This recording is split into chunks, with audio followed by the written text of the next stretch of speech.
जानकी आहे ना, ती सुमित्राला रमावतीला आणायला गेली. हे सगळं जानकी करतीये ना, यात काही नवल नाही ग. तू जर केलं असतस ना तर मला आश्चर्य वाटलं असतं. हिच्यामुळेच हे सगळं झालं. हिच्यामुळेच माझा नवरा माझ्यापासून दुरावला. बाबा, मी एक काम करू का? मी आजच जाऊन यांना भेटते. यावेळी तुमचा विक्रमादित्य मी तुम्हाला नक्की देईन. या निष्पाप जीवाचं काय?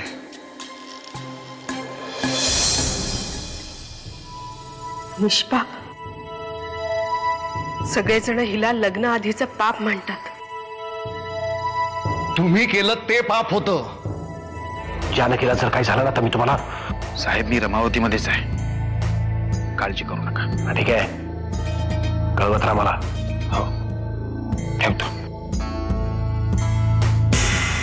घरच्या मोठ्या सुनेने तुमच्या सुमित्राला परत आणण्याचा विडा उचललाय. म्हणजे अफजल खानासारखा. तर लक्षात ठेवा वहिनी, माझ्याकडे पण वाघ नका आहेत पोट फाडायला. या नुसत्या वल्गना समजायच्या का एखादं ठोस पाऊल?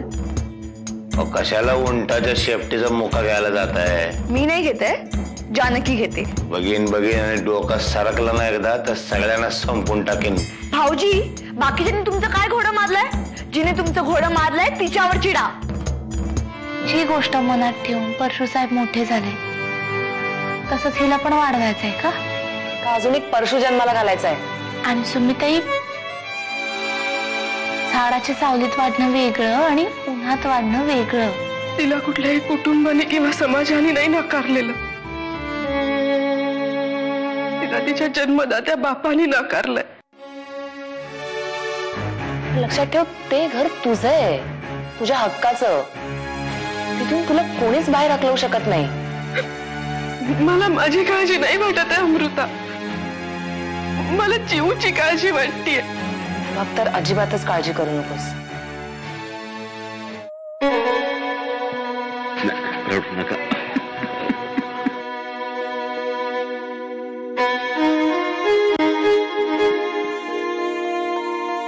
पुजारी काका, तुम्ही नका काळजी करू.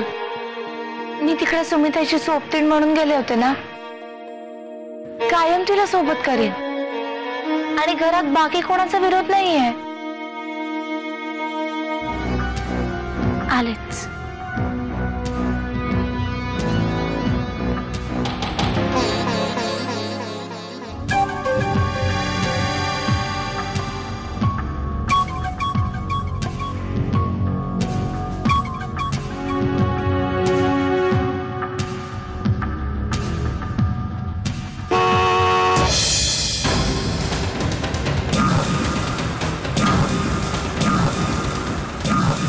तुम्ही इथे कसे? मी सुमिताईला परत घेऊन जायला म्हणून आले होते. तुमची काळजी वाटली म्हणून इकडे आलो. राजन गावामध्ये आलाय कळालं म्हणून. राजन इकडे आलाय? येऊ दे की मग. काय घाबरते का त्याला? प्रश्न घाबरण्याचा नाहीये, पण तुम्ही आणि अमृताताई दोघीच आहात हे बघून त्याने गैरफायदा घेऊ नये म्हणून इकडे आलो. तुम्ही काळजी नका करू. मी 10-15 मिनिटातच इकडून निघणार. आत्याबाईंना पण काळजी वाटली म्हणून त्यांनी मला इथे पाठवलं. जसं तुम्हाला बरोबर वाटेल तसं. आम्ही निघतोच.